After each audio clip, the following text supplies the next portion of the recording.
آمنوا صلوا علیہ وسلموا تسلیما اللهم صل على سيدنا اللہ رب محمد صلی اللہ علیہ وسلم نحن عباد محمد صلی اللہ علیہ وسلم صلاۃ و سلام علیک یا رسول اللہ صلی اللہ تعالی علیہ وسلم۔ نبی اور آل نبی پر ایک مرتبہ اور درود پاک پڑھنا۔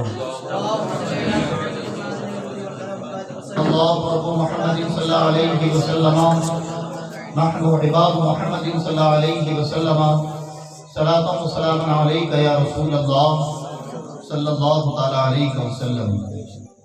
مختصر حمد و صلوات کے بعد قرآن مقدس کی بڑی مشہور آیت کریمہ تلاوت کرنے کا شرف حاصل کیا۔ آئیے متذکرہ آیت مقدسہ کے تحت کچھ گفتگو کرنے سے قبل ہم اور آپ مل کر اللہ رب العزت کی بارگاہ میں دعا کریں کہ اللہ اپنے حبیب کے صدقے طفیل مجھے حق کہنے کی توفیق عطا فرمائے، اور ہم شرکائے بزم کو حق سن کر حق کو قبول کر کر اس پر عمل کرنے کی توفیق عطا فرمائے۔ ماشاءاللہ آج کی بزم کا جو عنوان ہے وہ بڑا ہی خوبصورت اور ایک اصلاحی عنوان ہے کہ جسے ہم اور آپ سمجھ جائیں تو انشاءاللہ ہماری زندگی جینے کا سلیقہ اور طریقہ بدل جائے گا۔ آج کا جو عنوان اس بزم کے لیے منتخب کیا گیا وہ تھا کہ مومن کا اخلاق کیسا ہونا چاہیے، اور دوسرا اس عنوان کی اصل یہ ہے کہ مومن اور مسلمان میں فرق ہے۔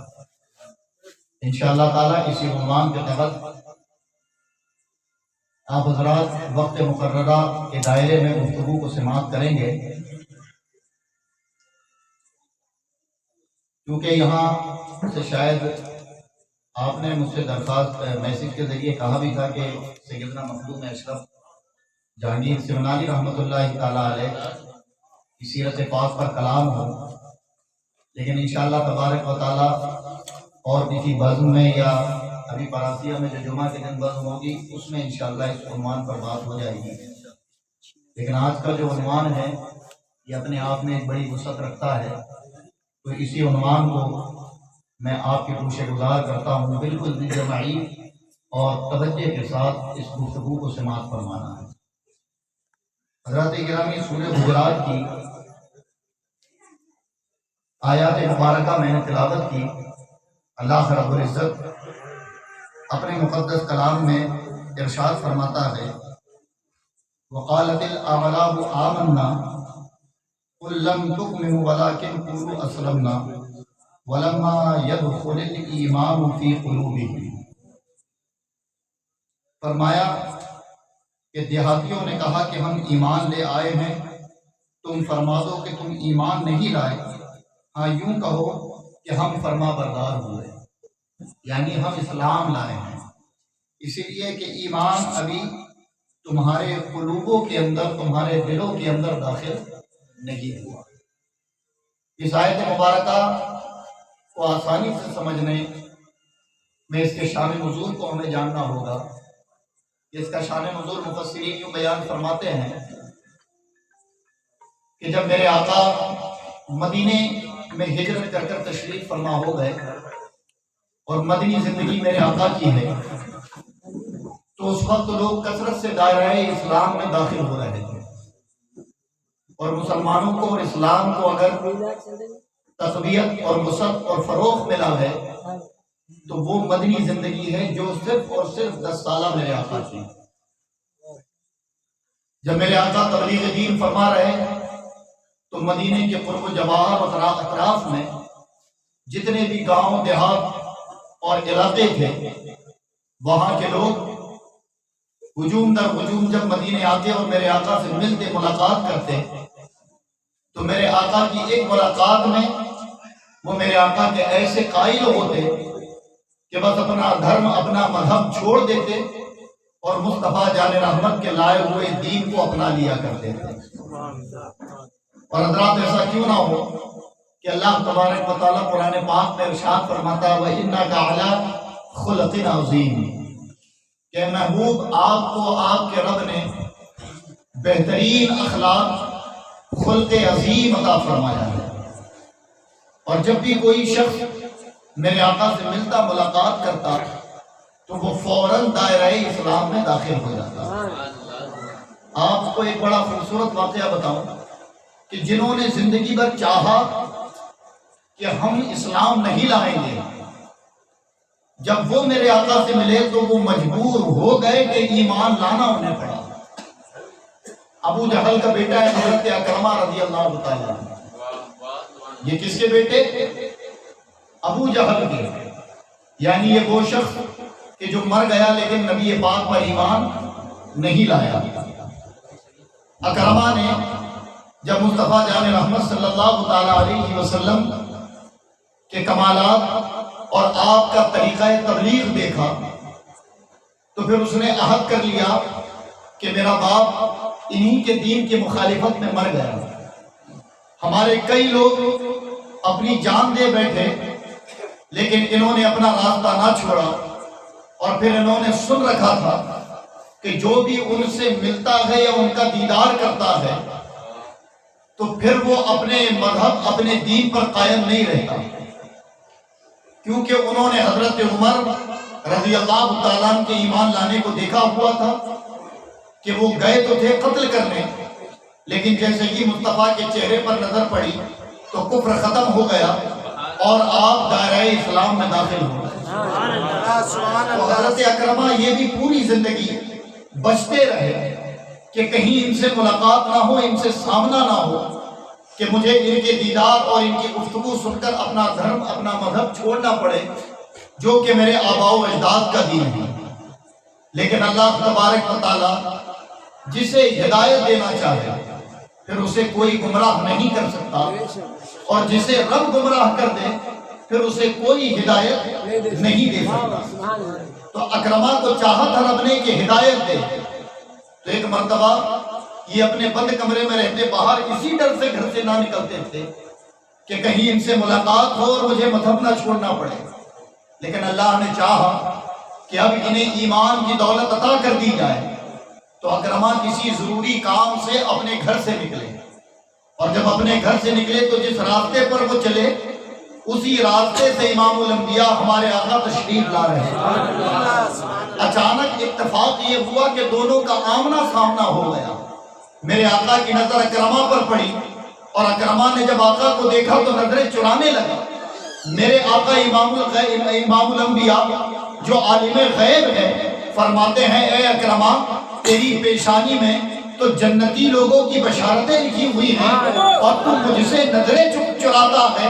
بس یہ سننا تھا کہ اکرمہ نے میرے آقا کے چہرے کو دیکھا، اور کچھ دیر میرے آقا نے اس کو ہدایت دی کہ مان جا، ان بتوں کی عبادت کرنا چھوڑ دے، اس وحدہ لا شریک کی عبادت کر کہ جس نے سارے جہان کو پیدا کیا ہے۔ اکرمہ خاموش ہے، نظریں مصطفیٰ کے چہرے کو دیکھ تو رہی ہے لیکن عقل اور دل اپنے قابو میں نہیں، ان کے قابو میں نہ ان کی عقل ہے اور نہ ہی ان کا دل ہے۔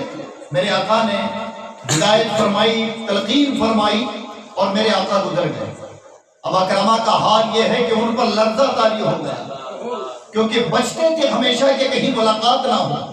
جب لرزہ طاری ہوا تو یہ اسی راستے سے واپس اپنے گھر لوٹ گئے اور اپنے بت کو نکالا جس کی وہ عبادت کرتے تھے، اور بت کو سامنے رکھ کر کہتے ہیں کہ اے میرے بت، میں نے تیری عبادت ہمیشہ کی، میں نے تجھے اپنا معبود مانا ہے اور پھر تیرے علاوہ کسی اور کی جانب نہیں رجوع کیا، لیکن آج میرے دل کو کیا ہو گیا ہے کہ جب سے محمد ابن عبداللہ کو یہ نظروں نے دیکھا ہے اور جب سے کانوں نے ان کی گفتگو کو سنی ہے تو پھر یہ دل میرے قابو میں نہیں۔ اب چونکہ تو میرا خدا ہے، تو ہی میری مدد کر، تو ہی میری رہنمائی کر۔ اب اکرمہ اس پتھر کے بت سے کلام کر رہے ہیں اور اپنے دل کی اس بے چینی کا مداوع اس سے چاہتے ہیں، لیکن حضرات حقیقت میں وہ بے چینی نہیں بلکہ وہ کفر کے تار تار ہونے کی علامت تھی۔ وہ کفر ختم ہو چکا تھا۔ جب اکرمہ نے اس بت سے بڑی فریادیں لگائی تو پھر بھلا وہ بت بھی خاموش کیسے رہتا؟ وہ بت بول پڑا کہ اے اکرمہ، چھوڑنا ہے تو مجھے چھوڑ دے، مصطفیٰ کوئی چھوڑنے والی چیز نہیں۔ جب وہ بدھ کی زبان سے اس نے مصطفیٰ جان رحمت کی حقانیت سنی، بدھ کی زبان سے جب مصطفیٰ جان رحمت کے کمالات سنے، تو پھر حال یہ ہوا کہ اکرمہ جو ہے وہ بھی ایک مارے خوف میں آ گئے، اور پھر کہا کہ یار جس بدھ سے میں امداد طلب کر رہا تھا، مدد طلب کر رہا تھا، جس کی میں نے زندگی بھر عبادت کی، اب وہی اگر بول پڑا ہے کہ اگر چھوڑنا ہے تو مجھے چھوڑ، مصطفیٰ کوئی چھوڑنے والی چیز نہیں، تو پھر ان کے اندر ایک کشف طاری ہوا، ایک جذب، اور وہ اپنے دروازے سے نکلے اور بیابانوں کی طرف گئے اور ایک دریا کے کنارے جا کر کھڑے ہو گئے۔ اب ان کے اندر صرف یہی ایک اہم تھا کہ مجھے دائرہ اسلام میں داخل نہیں ہونا ہے، لیکن نبی سے گفتگو ہو چکی تھی، نبی کے اخلاق کا اثر ان پر پڑ چکا تھا۔ جب یہ دریا کے کنارے پہنچے تو انہوں نے سوچا کہ اب مرنے سے بہتر اور کوئی راستہ نہیں، یہ عزم اٹھا لیا، یہ عہد کر لیا کہ مجھے اب خودکشی کرنی ہے، مرنا ہے، اور وہ دریا میں چھلانگ لگا دی۔ جیسے ہی دریا میں چھلانگ لگائی تو حضرات آج تک دریا کا اصول کیا رہا ہے کہ دریا میں جب بھی کوئی وزنی چیز گئی ہے تو وہ غرق کر لیتی ہے، لیکن اس دن بتا دیا دریا نے بھی کہ اگر یہ روانی اور یہ طغیانی مجھے میسر ہوئی ہے تو یہ میسر ہونا بھی انہی کے قدموں کی برکت ہے جنہیں وجہ تخلیق کائنات کہا جاتا ہے، جو مصطفیٰ جان رحمت ہے۔ دریا نے اپنی فطرت بدل دی اور اکرما کو دریا بار بار کنارے پر پھینک دیتا، یہ بار بار کودتے اور اکرما کو دریا بار بار ساحل پر چھوڑ دیتا۔ یہ پریشان ہو گئے اور دریا سے مخاطب ہوئے، اے دریا تیرا کام تو ہمیشہ غرق کرنا ہے، بہا لے جانا ہے، ڈبو لینا ہے، آخر مجھے تو ساحل پر لا کر کیوں چھوڑ دیتا ہے، کیوں مجھے کنارے پر لے آتا ہے؟ تو حضرات آواز آئی ایک غیب سے کہ اے اکرما، یہ دریا کو اسی رب نے اجازت دی ہے جس رب نے اسے فطرت غرق دی ہے، اسی رب نے اسے اجازت دی ہے کہ تمام اشیاء کو تو غرق کر لینا، لیکن اکرما آ رہا ہے، خبردار اسے غرق نہ کرنا، اس لیے کہ اس کی ضمانت مصطفیٰ نے لے لی ہے، اس پر میرے محبوب کی نظر پڑ چکی ہے۔ حضرات جب اکرما نے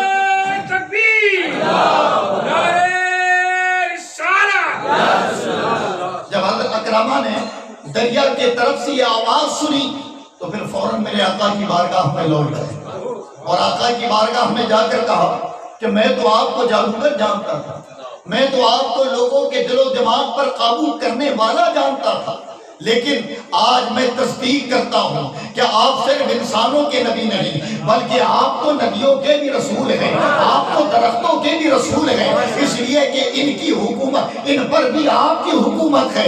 نہ مجھے دریا نے غرق کیا، نہ میرے بت نے میری ہمدردی اور میری جو ہے وہ میرے مرض کو دور کیا، بلکہ وہ بھی آپ کی شہادت اور آپ کی گواہی دے رہا ہے۔ پھر وہ کلمہ پڑھتے ہیں اور مسلمان ہو جاتے ہیں۔ حضرات کرام وَإِنَّكَ عَلَىٰ خُلُقٍ عَظِيمٍ، کہ اللہ فرماتا ہے کہ محبوب آپ کو اخلاق عظیم عطا فرمایا۔ یہ میرے آقا کا اخلاق تھا کہ جو دین میں آنا نہیں بھی چاہتے تھے وہ میرے آقا سے ایک مرتبہ ملتے اور آپ کے دیوانے ہو جاتے۔ آپ کے جب لب کھلتے تو پتلی پتلی گلے، قدس کی پتیاں، ان لبوں کی نزاکت پہ لاکھوں سلام، کہ جب وہ لب ہلتے تھے تو حضرات بس ان سے نکلنے والے کلمات کانوں کے ذریعے قلب میں اتر جاتے، اور جب قلب میں اترتے تو کفر ختم ہوتا اور لوگ ہجوم در ہجوم دائرہ اسلام میں آتے۔ تو ایسے ہی جب اطراف کے دیہاتی مدنی زندگی میں جب تبلیغ کا کام بڑھا تو اطراف کے جو دیہاتی تھے وہ ہجوم در ہجوم مدینے آتے، اور جب میرے آقا کی کسی نشست میں بیٹھتے اور میرے آقا کی گفتگو سنتے تو رہتا کوئی یہودی کوئی غیر مسلم، لیکن اس وقت جب آقا کی سن لیتے تو پھر دائرہ اسلام میں آ جاتے۔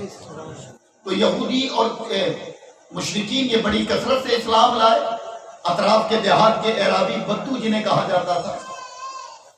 تو حضرات جب یہ اسلام لے آیا اور ایک بار ملاقات کر کر چلے گئے۔ توجہ کے ساتھ یہ جملہ حاصل کلام آج کی گفتگو کی ہے، حاصل کلام گفتگو جو میں آپ تک پہنچا رہا ہوں، بالکل توجہ کے ساتھ سنیے گا۔ تو جب انہوں نے ایمان لے آیا، میرے آقا پر اسلام لایا، اور یہ لوٹ گئے اپنے ملک، اپنے ایریے، اپنے گاؤں اور قصبوں میں، تو جب بھی یہ لوٹ کر آتے مدینے کی طرف آتے، تو پھر آتے ہی یہ زور زور سے کہتے آمنا آمنا آمنا، ہم ایمان لائے ہیں، ہم ایمان لائے ہیں۔ تو میرے آقا نے کئی مرتبہ یہ طریقہ دیکھا، آقا تو خاموش تھے، لیکن سورہ حجرات کے اندر یہ آیت کریمہ کہ وقالت الاعراب آمنا، یہ اے محبوب، یہ اعرابی جو آتے ہیں اور کہتے ہیں کہ ہم ایمان لائے ہیں، ہم ایمان لائے ہیں، تو انہیں آپ فرما دے کہ انہوں نے ایمان نہیں لایا، یہ آمنا نہ کہیں، ان کو آپ فرمائیں، یہ کہیں قولوا اسلمنا، کہ ہم اسلام لائے ہیں، ہم مسلمان ہوئے ہیں، ہم ایمان والے نہیں ہوئے۔ تو اس آیت مبارکہ میں سورہ حجرات سے ہمیں یہ پتہ چلتا ہے کہ مسلمان اور مومن ہونا اور ہے۔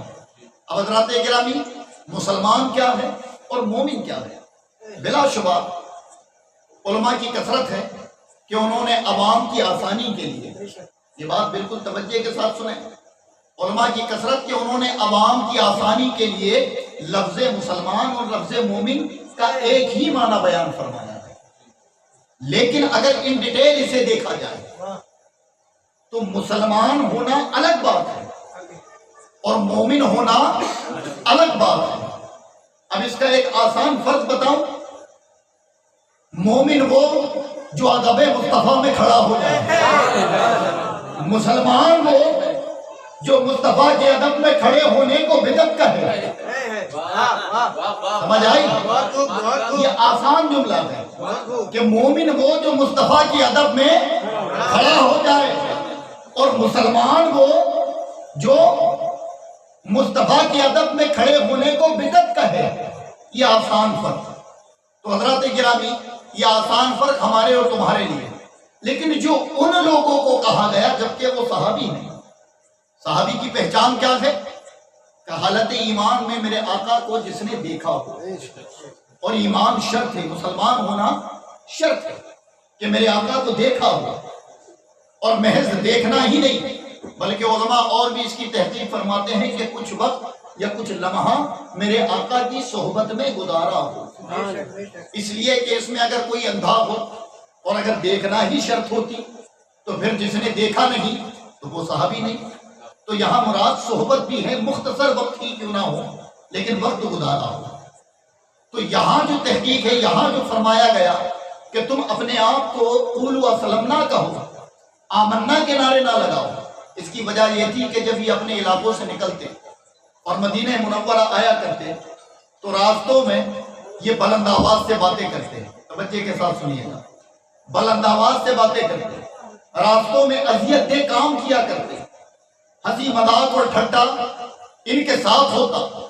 پھر یہ جب اپنی طہارت کے لیے جاتے تو کسی کی جگہ کا لحاظ اور اس کی پرواہ نہیں کیا کرتے، اور اسی عالم میں جب مدینے آتے تو پھر کہتے ہم ایمان لائے ہیں، ہم ایمان لائے ہیں، ہم ایمان لائے ہیں۔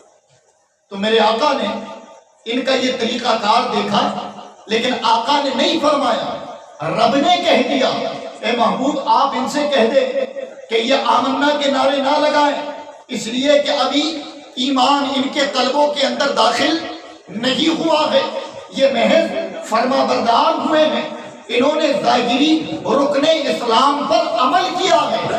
اگر ان کے قلب کے اندر ایمان منتقل ہو چکا ہوتا تو پھر ان کا حال یہ ہوتا کہ ان کا کوئی چلنا دیکھتا تو کہتا یہ رسول کا غلام ہے، کوئی ان کا رکوع کرنا دیکھتا تو کہتا یہ رسول کا غلام ہے، ان کا کوئی انداز بیان دیکھتا تو وہ کہتا یہ مصطفیٰ کا غلام ہے۔ لیکن جب یہ راستوں سے آتے ہیں تو ان کے اندر مستی ہوتی ہے اور دھم ہوتی ہے، اور یہ طریقہ ایمان والے کا نہیں، بلکہ جب ایمان قلب میں اتر جائے تو پھر گفتار بدل جاتی ہے، چلنا بدل جاتا ہے، لوگوں سے ملاقات اور میل ملاؤ کے طریقے کار بدل جاتے ہیں، یہ ایمان والے کی علامت ہے۔ تو تو حضرات گرامی اس آیت مبارکہ پر ہم اگر غور کریں تو پھر ہم اپنے معاشرے کی طرف اور خود اپنی طرف متوجہ ہو جائیں کہ کیا ہم ایمان لائے ہیں یا محض مسلمان ہیں۔ اگر ہم ایمان لائے ہیں تو ایمان کا تقاضا یہ ہے لا یؤمن احدکم حتی اکون احب الیہ من والدہ وولدہ والناس اجمعین۔ ایمان کا تقاضا یہ ہے، اللہ کے نبی فرماتے ہیں کہ تم میں سے جب تک کوئی مومن نہیں ہو سکتا جب تک وہ مجھ سے اتنی محبت نہ کر لے کہ اپنے ماں باپ، اپنی اولاد، والناس اجمعین اور دنیا کی تمام چیزوں سے بڑھ کر وہ مجھ سے محبت نہ کر لے، جب تک وہ مومن نہیں ہے۔ اور اللہ کے نبی صلی اللہ تعالیٰ علیہ وسلم نے مومن کی پہچان کیا بتائی؟ مومن کی پہچان بتائی طیب الکلام و اطعام الطعام، کہ مومن وہ ہوگا جو میٹھا بولے گا اور لوگوں کو کھلائے گا۔ سمجھ آئی؟ کہ مومن وہ ہوگا جو میٹھا بولے گا اور لوگوں کو کھلائے گا۔ پھر میرے آقا سے پوچھا گیا یا رسول اللہ اس سے بہتر عمل کیا ہے؟ تو فرمایا بہتر مومن اور بہتر ایمان والا وہ ہے کہ جس کے ہاتھ، جس کی زبان سے دوسرا مسلمان محفوظ رہے، یہ بہتر ایمان والا ہے۔ فرمایا اس سے بہتر بھی کوئی ہے؟ تو میرے آقا فرماتے ہاں اس سے بہتر بھی ہے۔ تو کہا یا رسول اللہ اس سے بہتر کون ہے؟ میرے آقا ارشاد فرماتے ہیں کہ اس سے بہتر یہ ہے کہ جو دو اختلاف شدہ فردوں میں اتحاد قائم کروا دے وہ سب سے بہتر مسلمان اور سب سے بہتر ایمان والا۔ یعنی جب جہاں رشتے منقطع ہو رہے ہوں اور وہ درمیان میں صلح کروا دے، ٹوٹے ہوئے رشتوں کو جوڑے اور اختلاف کو اتحاد میں بدلنے کے لیے پہل کرے، وہ سب سے بہتر ایمان والا ہے۔ تو حضرات گرامی اب دیکھیں کہ یہاں ان کو جو کہا گیا کہ قولوا اسلمنا، تم صرف اپنے آپ کو مسلمان کہو، ایمان والا نہ کہو، اس لیے کہ ایمان تمہارے قلب کے اندر داخل نہیں ہوا۔ تو جب ایمان قلب کے اندر داخل ہوتا ہے تو علامت کیا ہے؟ ہم کیسے پہچانیں کہ ایمان قلب کے اندر داخل ہو چکا ہے؟ تو حضرات گرامی اس کا طریقہ یہ ہے کہ آپ دیکھیں کہ سب سے پہلے لہجے میں نرماہٹ پیدا ہوتی ہے۔ سب سے پہلے لہجے میں نرماہٹ پیدا ہوتی ہے۔ دوسری علامت یہ کہ وہ درگزر کرنے والا بنتا ہے، اور تیسری علامت یہ ہے کہ وہ اپنی انا کے لیے کسی سے بدلہ نہیں لیتا، بلکہ اس کا مقصد الحب فی اللہ والبغض فی اللہ، کہ جب وہ کسی سے دوستی کرتا ہے تو محض اللہ کے لیے، اور اگر کسی سے دشمنی کرتا ہے تو محض اللہ کے لیے، اپنی انا کے لیے وہ دشمنی نہیں پالتا۔ اور حضرات اس کی اگر ہمیں تفسیر دیکھنی ہو، اس پورے جملے کا اگر حاصل کلام معاملہ دیکھنا ہو کہ وہ کیا ہے، تو کبھی مولا علی شیر خدا کی زندگی کو پڑھیں اور کبھی شہدائے کربلا کی زندگی کو پڑھیں۔ دیکھیں مولا علی شیر خدا رضی اللہ تعالیٰ نے ایمان جب قلب میں اترتا ہے تو انسان کو کیسا ہونا چاہیے یہ آپ نے بتایا۔ آپ ایک پہلوان سے یہودی سے لڑ رہے ہیں اور یہ جنگ ہے اسلام کے لیے، اللہ کی رضا کے لیے، لیکن ہوا یہ کہ وہ کسی وجہ سے حضرت علی پر سوار ہو گیا، حضرت علی اس پر سوار ہو گئے، حضرت علی خنجر نکالا، اسے قتل کرنے والے تھے کہ اس نے مولا علی کے منہ پر تھوک دیا۔ حضرت علی کے منہ پر جب تھوکا تو حضرت علی شیر خدا ہے، فوراً اٹھ کر کھڑے ہو گئے۔ وہ جو نیچے پڑا دبا ہوا پہلوان تھا، جو مخالف تھا، وہ تعجب میں آ گیا کہ یار خنجر ہاتھ میں اور میں نیچے ان کے قابو میں تھا، اور میں نے ان کے غصے کو تیز کرنے کے لیے اور ان کے منہ پر تھوک بھی دیا۔ ہونا تو یہ تھا کہ یہ مجھے ابھی ایک خنجر مارنے والے تھے، اب غصے میں کئی ایک بار مجھ پر کرتے، لیکن انہوں نے اپنے خنجر کو بھی دور کر لیا اور خود بھی اٹھ کر کھڑے ہو گئے۔ آخر وجہ کیا ہے؟ وہ تجسس میں ڈوب گیا، اور جب وہ کھڑا ہوا حضرت علی سے مخاطب ہوتا ہے، کہتا علی تم تو مجھ پر قابو پا چکے تھے، مجھ پر حاوی تھے، پھر بھلا مجھے قتل کیوں نہ کیا؟ تو حضرت علی شیر خدا فرماتے ہیں، اور کیا فرماتے ہیں کہ اے بدبخت، میری لڑائی تجھ سے خدا کے لیے تھی. کیا فرمایا؟ میری لڑائی تجھ سے خدا کے لیے تھی. اب چونکہ تو نے میرے منہ پر تھوک دیا ہے تو یہ لڑائی میری نفس کے لیے ہو گئی. اگر اس بنا پر میں تجھے مار دیتا تو دنیا کہتی علی نے خدا کے لیے نہیں بلکہ منہ پر تھوکنے کی بنا پر مارا ہے. یہ ایمان قلب میں داخل ہونے کی سب سے بڑی علامت ہے کہ بندہ اپنی نفس کے لیے لوگوں سے بدلہ نہیں لیتا، بلکہ جب بھی وہ اپنی آواز کو بلند کرتا ہے یا اپنے ہاتھوں کو اٹھاتا ہے تو محض اللہ کی رضا کے لیے. حضرت علی اٹھ گئے اور ایک مثال دیکھیں اہل بیت میں. امام زین العابدین بچے تھے کربلا کے میدان میں، اور کوئی تھا مردوں میں جوانوں میں بچے اور عورتیں تھے. حضرت زین العابدین جب بچے مدینہ آ گئے اور جب یزیدوں سے بدلہ لیا گیا تو ایک یزیدی بھاگ کر پہنچا تھا مدینے، اور جب مدینے پہنچا تو کس کے دربار میں؟ امام زین العابدین کے. امام زین العابدین نے اسے 3 دن کھلایا، اچھا لباس دیا، اس کی کفالت کا انتظام کیا، اور جب 3 دن گزرنے کے بعد وہ جانے لگا تو اس کی ہمت نہ ہوئی کہ میں اب چل پڑوں. امام فرماتے کیا ہوا، جانے کو جی نہیں کرتا؟ تو وہ شخص کہتا ہے حضور جانا تو ہے لیکن آپ کے احسانوں تلے اتنا دب چکا ہوں کہ قدم نہیں اٹھتے. کہا کیا وجہ ہے؟ کہا حضور شاید آپ نے مجھے پہچانا نہیں. تو امام زین العابدین فرماتے ہیں کہ میں تجھے کربلا کے دن سے پہچانتا ہوں. کیا فرمایا؟ میں تجھے کربلا کے دن سے پہچانتا ہوں. تو وہ شخص کہتا حضور جب کربلا کے دن سے پہچانتے ہیں تو پھر اتنی شفقت اتنی مہربانی اتنا پیار مجھ پر کیوں؟ تو آپ کا ایک جملہ وَإِنَّكَ عَلَىٰ خُلْقٍ عَظِيمٍ کا اثر مصطفیٰ کے گھر کے بچوں میں تھا. آپ فرماتے ہیں وہ تمہارا کردار تھا یہ ہمارا کردار تھا. حضرات بتائیں کس کو چھوڑا تھا، کس کو معاف کیا تھا؟ تھپڑ مارنے والے کو نہیں، منہ پر تھوکنے والے کو نہیں، گالی گلوچ کرنے والے کو نہیں. جس کی نگاہوں نے اپنے باپ کے لاشے کو دیکھا تھا، اپنی ان مقدس خواتین کے سر سے چادریں چھنتی دیکھی تھی، اپنے ننھے بچوں بھانجوں نواز اور بھائیوں کی لاشیں دیکھی تھی، اور ان کی لاشوں پر گھوڑوں کی ٹاپوں سے انہیں پامال ہوتا دیکھا تھا. کربلا سے لے کر شام تک اور دمشق تک جن کے مظلوم قافلے کا ایک مذاق بنایا گیا تھا، طرح طرح سے آپ پر اذیتیں مسلط کی گئی تھی. اتنے ظلم و ستم کے باوجود بھی کوئی کسی کو معاف کر دے، یہ کیسے ہو سکتا ہے؟ ہماری عقل تو یہی سوال کرے گی کہ یہ کیسے ہو سکتا ہے. لیکن حضرات جس کے قلب میں ایمان اتر جائے، جس کے قلب میں ایمان داخل ہو جائے، پھر اس کی زندگی الحب فی اللہ والبغض فی اللہ ہوتی ہے. اور امام زین العابدین تفسیر ہے اس احادیث اور اس آیت پاک کی کہ آپ نے ان بدبختوں کو معاف کر کر پوری امت کو یہ بتا دیا کہ مومن بننا کوئی آسان کام نہیں ہے. مومن ہونے کا حق اسے ہے جس کا ہر ایک عمل مصطفیٰ کی رضا اور خدا کی خوشنودی کے لیے ہوا. آپ نے معاف کیا. معاف کرنے کی وجہ کیا تھی؟ کہ میرے نانا کی امت تک یہ پیغام پہنچے. تو حضرات یہ راوی آ کر کہتے، اور جنہوں نے مصطفیٰ کو دیکھا تھا تو میرے آقا فرماتے کہ نہیں تم ایمان نہیں لائے ہو، تم مسلمان کا. اب ظاہر ہے کہ مسلمان کون؟ مسلمان کس کو کہتے ہیں؟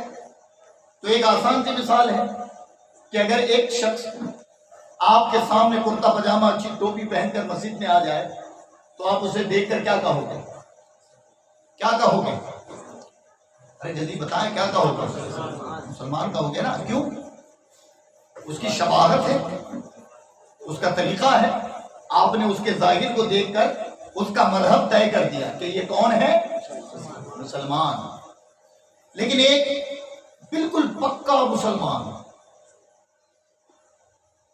ایسے لباس کو زیب تن کرے جو کہ مسلمان نہیں پہنتے اور آپ کے سامنے آ جائے تو کیا آپ اسے دیکھنے کے بعد مسلمان کہیں گے؟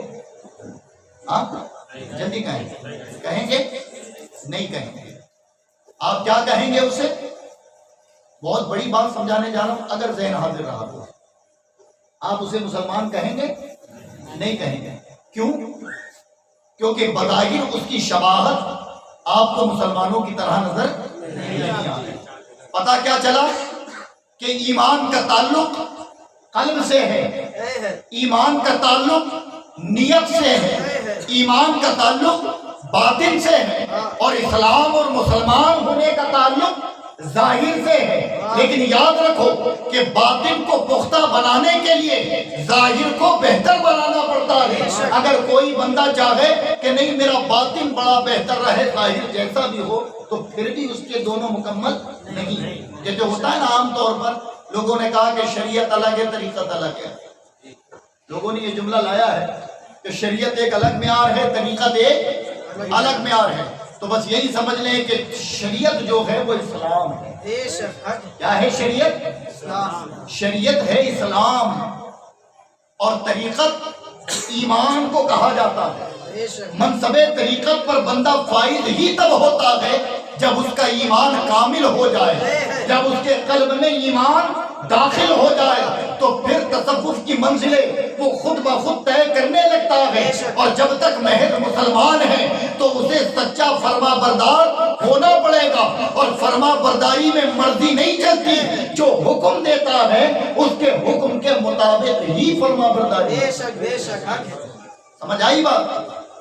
کہ فرما برداری جیسے ہم کہیں ملازم ہیں اور کسی نے ہمیں کہا کہ آپ کو یہ کام کرنا ہے، آپ کو اس کام کو پائے تکمیل تک پہنچانا ہے، تو ظاہر ہے کہ اگر وہ ملازم جو ہے وہ اپنے کام کو درست نہ کرے تو جس جگہ وہ کام کرتا ہے مالک خوش ہوتا ہے یا ناراض؟ جواب دیں، کیا ہوتا ہے؟ ناراض ہوتا ہے نا۔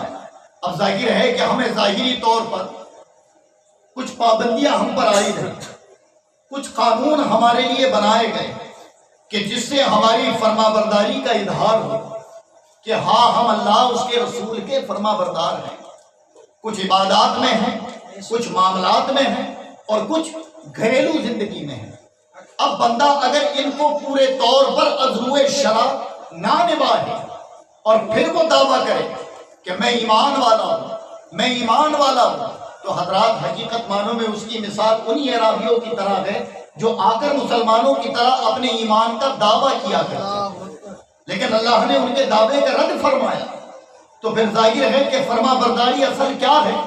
تو فرما برداری یہ ہے کہ شریعت میں جس سے تمہیں روک دیا گیا اس سے تم باز آ جاؤ، جسے کرنے کا حکم دیا گیا اسے کر لو۔ بعض اوقات آپ نے لوگوں کی زبان سے یہ جملے سنے ہوں گے کہ ہم عبادت سمجھ کر نہیں کرتے، ہم تو صرف محبتاً کرتے ہیں، ہم صرف عقیدتاً کرتے ہیں۔ تو حضرات یہ ظاہر ہے کہ میں نے ایک مثال دی نا آپ کو کہ جب ایک شخص آپ کے سامنے ایسا لباس پہن کر آئے کہ جس کے لباس کو دیکھ کر آپ اس کے مسلمان ہونے کا دعویٰ نہیں کر سکتے، کیوں؟ کیونکہ اس کا ظاہر خراب ہے۔ تو بس یہی مسئلہ شریعت کے ان رکنوں پر ہے کہ جن کو کرنے سے ہمیں روکا گیا لیکن ہم اسے کرتے ہیں، اور پھر اگر کوئی ہمیں روکے تو ہم جواب کیا دیتے ہیں کہ ہمارے کرنے کا مقصد کوئی عبادت تھوڑی ہے، بلکہ ہم تو محبتاً کر رہے ہیں، نیت کچھ اور ہے۔ تو وہ شخص جس کا لبادہ بدلا ہوا ہے وہ تو اندر سے کچھ اور ہے، باہر اس نے جو بھی پہنا ہو، لیکن آپ اس پر حکم کیا لگا رہے ہیں؟ آپ کی نظریں اور آپ کی سوچ، آپ کا قیاس اس پر حکم کیا لگا رہا ہے؟ وہ حکم یہ لگ رہا ہے کہ یہ مسلمان نہیں ہے۔ ایک اور آسان مثال سن لیں کہ شریعت کو پختگی سے پابندی اور پابندی عمل میں لانا، اس کی پاسداری کرنا، اس کے ہر ایک رکنوں پر عمل کرنا، جس سے روک دیا گیا ہو رک جانا، اور جس پر کرنے کا حکم دیا ہو اس کو کرنا، جس کو حرام قرار دیا گیا ہو وہ حرام، اور جس کو حلال قرار دیا گیا ہو وہ حلال۔ یہ اسٹیپ ہے قلب میں ایمان کے داخل ہونے۔ بندہ جب تک یہاں نہ پہنچے تو پھر وہ ایمان سے کوسوں دور ہے۔ اب اس کی مثال سنیں، آپ کے پڑوس میں ایک شخص ہے، وہ شرابی ہے، اس کی بیوی ہے، چھوٹے چھوٹے بچے ہیں، وہ روزانہ شراب کے نشے میں آتا ہے اور اپنی بیوی اور بچوں کو بے تحاشا مارتا ہے۔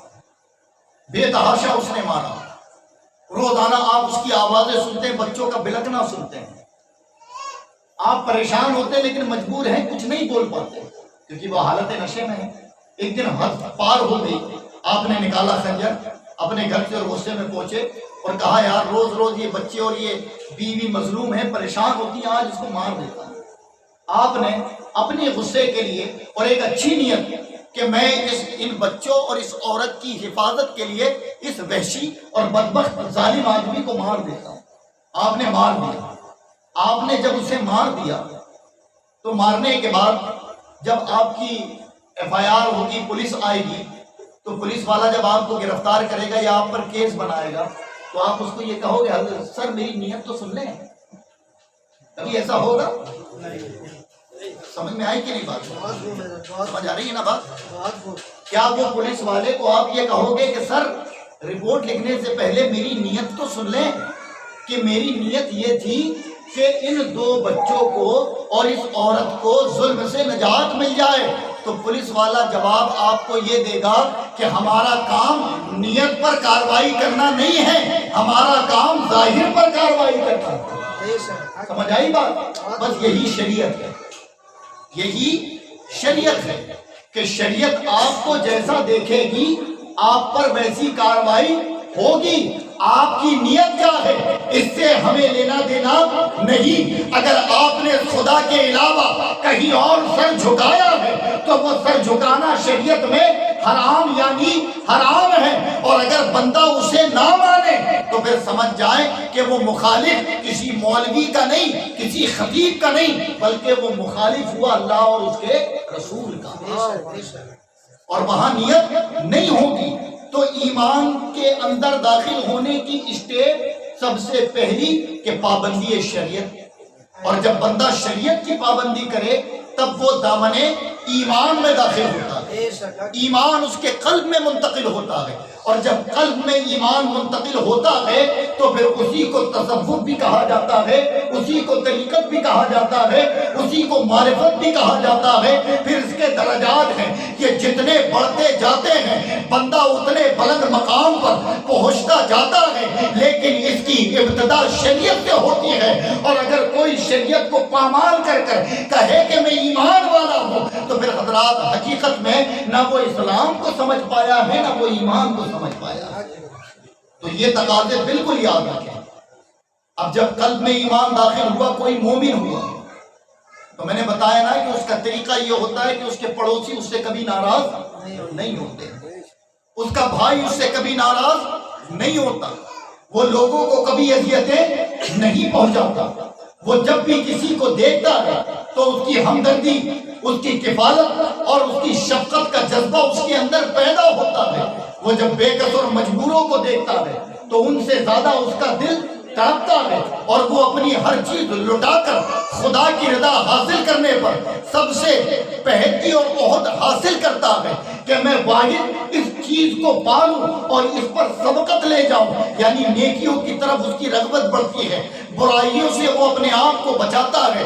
یہ ایک شخص کے ایمان والے ہونے کی علامت ہے. اور حضرات اگر ایسا نہ ہو تو محض ہم مسلمان ہیں، محض ہم کیا ہیں؟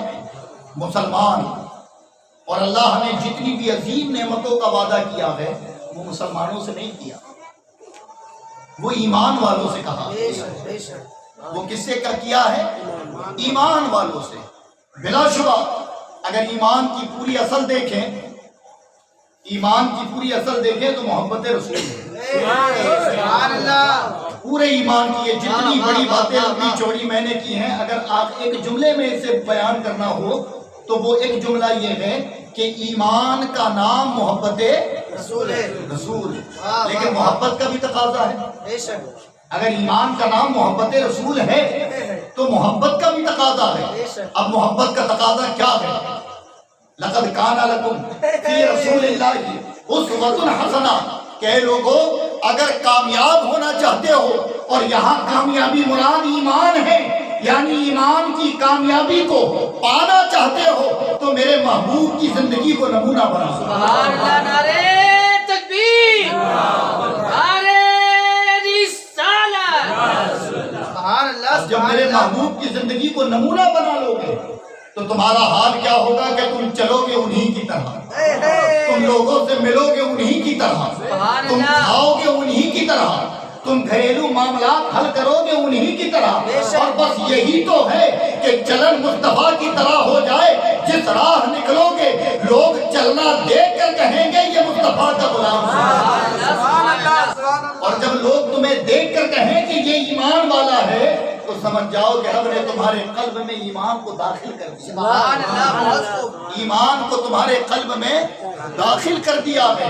تو حضرات گرامی، مسلمان اور مومن میں بہت بڑا فرق ہے نا، بہت بڑا فرق ہے۔ نس نس بولے نبی نبی، یہ مسلمان جذبے میں کہہ جاتا ہے، لیکن جو مومن ہوتا ہے وہ کہے نہ کہے لیکن اس کا ہر ایک عمل مصطفیٰ جان رحمت کی اتباع کے مطابق ہوتا ہے، ہر ایک عمل مصطفیٰ کی سنت کے اور اتباع کے مطابق ہوتا ہے۔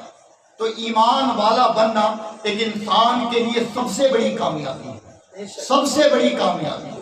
سنیں، قبر میں جو سوال ہونے ہیں نا یہ سب سے ہوں گے سوائے ایمان والوں کے۔ جہنم کی جو پریشانیاں ہیں، بروز محشر کی جو تکلیفیں اور اذیتیں ہیں، یہ سب اٹھائیں گے سوائے ایمان والے۔ اللہ کے عرش کے نیچے جن کو جگہ دی جائے گی وہ جگہ ایمان والوں کو ملے گی۔ اور پھر حضرات، ایمان والا کون؟ فرمایا السجن للمومن، کہ ایمان والا وہ جو اپنے لیے دنیا کو قید خانہ بنا لے، کہ یعنی اس کی زندگی دائروں میں بند جائے اور اس کا ہر قدم اس کے مالک کے حکم کے مطابق ہو، یہ ایمان والا ہے۔ اور میرے آقا نے فرمایا کہ مومن کے لیے دنیا قید خانہ، کافر کے لیے جنت۔ تو ظاہر ہے جب ایک شخص قید میں ہوتا ہے، اگر ہم مومن ہیں تو ظاہر ہے قید میں ہے۔ کہاں ہے؟ قید میں۔ اور جب ہم قیدی ہیں تو قیدی اپنی مرضی سے زندگی نہیں جیتا، توجہ کے ساتھ سنیں، اپنی مرضی سے زندگی نہیں جیتا بلکہ وہ زندگی جیتا ہے جیلر کے حساب سے۔ کس کے حساب سے زندگی جیتا ہے؟ جیلر کے حساب سے وہ اپنی زندگی جیتا ہے۔ اب جب جیلر اسے کہتا ہے کھا، تب وہ کھاتا ہے۔ بالکل توجہ رکھیں ادھر، جب جیلر کہتا ہے کھا تب وہ کھاتا ہے، جب جیلر کہتا ہے پی جب وہ پیتا ہے، جب وہ کہتا ہے سو تب وہ سوتا ہے، اور جب وہ کہتا ہے اٹھ تو وہ اٹھتا ہے۔ اور اللہ کے نبی نے کیا فرمایا کہ مومن کے لیے دنیا قید خانہ ہے۔ تو ظاہر ہے کہ مومن کی زندگی اس کے اپنے اختیار میں تھوڑی، لیکن اللہ اللہ تیری رحیمی کریمی کہ قید بھی کتنی خوبصورت ہے، یہ قید بھی کتنی پیاری ہے کہ دیتا اچھی اچھی غذائیں ہیں، سلاتا آرام دائق بسترے پر ہے، عالی شان مقام تیری مرضی سے ہم نے بنا لیے، تو نے عطا کیا، یہ متبرک جہان ہمارے لیے، اور پھر اس کو قید کہا تو محض قید یہ کہ متبع سنت ہو جاؤ، مصطفیٰ جان رحمت کی اتباع کرو، یہی قید ہے۔ اور جس شخص نے ایسی زندگی گزار لی تو پھر حضرات قبر کے وہ تکالیف، معاملات، بروز محشر وہ اذیتوں بھرا دور اسے نہیں گزارنا ہے۔ مومن کے لیے تو دنیا میں بھی کامیابی، آخرت میں بھی کامیابی، اور اس کا وعدہ رب نے قرآن میں کیا۔ یہ آخری بات سن لیں، اس کا وعدہ رب نے قرآن میں کیا ہے، اور وہ قرآن میں وعدہ کیا ہے؟ اللہ نے فرمایا الا ان اولیاء، کہ اللہ کے ولیوں کو نہ ہی کوئی خوف نہ ہی کوئی غم۔ عام طور پر لوگ جب بھی اللہ والوں کی شان بیان کرتے ہیں تو عام طور پر خطبہ اسی آیت کا استعمال کرتے ہیں، اور یہی آیت کو موضوع سخن بناتے ہیں، ابتدا اسی سے کرتے ہیں۔ لیکن آپ پڑھے لکھوں سے پوچھو علماء سے کہ ولی کے کتنے معنی ہوتے ہیں؟ تو ولی کے کئی معنی ہوتے ہیں، کئی، جس میں ایک معنی دوست بھی ہوتا ہے۔ ولی کا معنی دوست، اور ہر وہ شخص جس نے لا الہ الا اللہ محمد رسول اللہ پڑھا وہ اللہ کا دوست ہے۔ کون ہے وہ اللہ کا دوست ہے؟ دوست بحیثیت معنی ہم ولی ہوئے کہ نہیں؟ ارے بتائیں، بحیثیت معنی کہہ رہا ہوں، آپ کو تو خوش ہونا چاہیے یار، ابھی تو ہم کو کوئی ڈھنگ سے ایمان والا نہیں کہہ رہا، حضرت نے ولی کہہ دیا تھی، تو آپ تو خوش ہو۔ اصل میں سمجھ آ رہی نا بات میری؟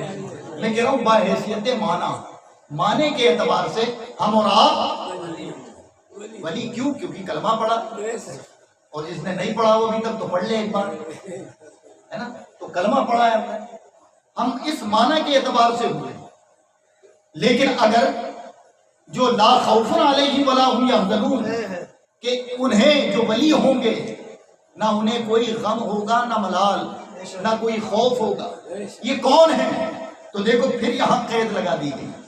یہاں قید کیا لگا؟ الذین آمنوا، یہ وہ لوگ ہوں گے جنہوں نے ایمان لایا ہے، اور ایمان کے ساتھ وکانوا یتقون، اور پھر تقوی کو بھی اختیار کیا ہے. تو یہاں ایمان اور تقوی شرط ہے لا خوف علیہم ولا هم یحزنون ہونے کے لیے. ایمان اور تقوی شرط ہے، اور جب بندہ ایمان اور تقوی کے ساتھ زندگی گزارے، یعنی خلاصہ کلام کے مومن ہو کر زندگی گزارے، تو رب وعدہ کر رہا ہے لہم البشریٰ فی الحیات الدنیا وفی الآخرہ، کہ اسی کے لیے خوشخبری ہے دنیا میں بھی اور آخرت میں. پھر اللہ نے مہر لگا دی اس جملے پر، کہا لا تبدیل لکلمات اللہ، کہ اللہ کے کلمات کبھی تبدیل نہیں ہوتے. اگر حقیقت میں دیکھنا ہے کہ جن کے قلبوں میں ایمان اترا ہے تو پھر اللہ نے دنیا و آخرت کیسے سواری ہے. تو سرکار تاج الاولیاء کا دربار دیکھو کہ جب تک حیات تھے تب بھی لوگ آپ کو پکارا کرتے تھے، اور 100 سال کے بعد بھی آپ کی قبر کی زیارت کے لیے ہجوم لگا ہوتا ہے. اگر سوال کیا جائے کہ آخر یہ انعام کیوں ملا، کیا یہ کسی ریاست کے بادشاہ تھے، کیا کسی جاہ و حشمت کے یہ فرما روا تھے، تو لوگ جواب دیں گے ہرگز نہیں، بلکہ پوری زندگی لقد کان لکم فی رسول اللہ اسوۃ حسنہ کے تحت گزاری ہے. رب نے دنیا بھی سوار دی، آخرت بھی سوار. نعرہ تکبیر، نعرہ رسالت، یا رسول اللہ. مومن کا تذکرہ ختم نہیں ہوتا اصل میں. جو مومن ہوتا ہے اس کا تذکرہ ختم نہیں ہوتا. اور پھر ہمارے جیسوں کا تذکرہ جب تک ہے تب تک ٹھیک، ہم گئے 2 سال بعد گھر والے بھول جاتے، لیکن جو مومن ہوتا ہے اس کا تذکرہ ختم نہیں ہوتا. ان سے ہمارا کوئی ربط کوئی تعلق ہو نہ ہو، لیکن رب ان کی محبتیں اپنے ہر بندے کے دل میں ڈال دیتا ہے. تو مومن ہونا یہ بڑے کمال کی بات ہے. اسی لیے ہمیشہ اپنی دعاؤں میں یہ دعا شامل رکھیں کہ اللہ میرا خاتمہ ایمان پر ہو، ورنہ دعوی ایمان الگ ہے اور ایمان قلب میں اتر جانا یہ ایک بات الگ ہے. جب قلب میں ایمان اترتا ہے تو بندہ کیا کہتا ہے کہ میری قبر اتنی گہری کھودنا. توجہ سے سنو، جب ایمان قلب میں اتر جاتا ہے تو بندہ کیا کہتا ہے کہ میری قبر اتنی گہری کھودنا کہ جب مصطفیٰ آئے تو کھڑے ہو کر کہوں مصطفیٰ جانے رحمت میں لاکھوں سلام. ہاں، یہ پوشیدہ کر کر اس لیے کہا کہ میں یہ دیکھنا چاہ رہا تھا کہ کتنے لوگ اشارتاً سمجھ سکتے ہیں، کتنے لوگ اشارتاً سمجھ سکتے ہیں، اس لیے پوشیدہ کر کر کہا کہ جب سمجھ آئی بات. اچھا کس کے تکبیر، نعرہ رسالت، البریلی چل بریلی. چچا نے سمجھا دیے، چچا نے بتا دیے کہ جب قلب ایمان میں اتر جائے ہے نا تو بندہ کیا کہتا ہے کہ میری قبر اتنی گہری کھودنا کہ جب مصطفیٰ آئے تو کہوں مصطفیٰ جانے رحمت پہ لاکھوں سلام. اور جب قلب میں نہیں اترے تو پھر پوچھا جائے گا ما کنت تقول فی حق ھذا الرجل، بتاؤ اس مرد کے بارے میں کیا خیال ہے.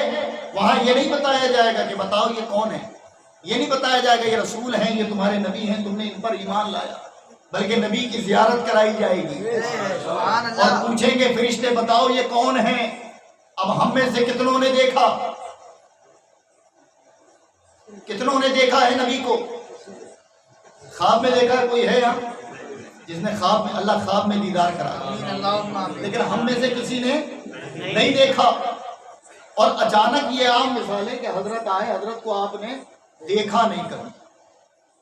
میں نے دیکھا ہوں، میں پہچانتا ہوں، آپ لوگوں نے نہیں دیکھا. یہ اچانک آئے، میں ان کی طرف اشارہ کر کر کہوں کہ بتاؤ انہیں پہچانتے ہو،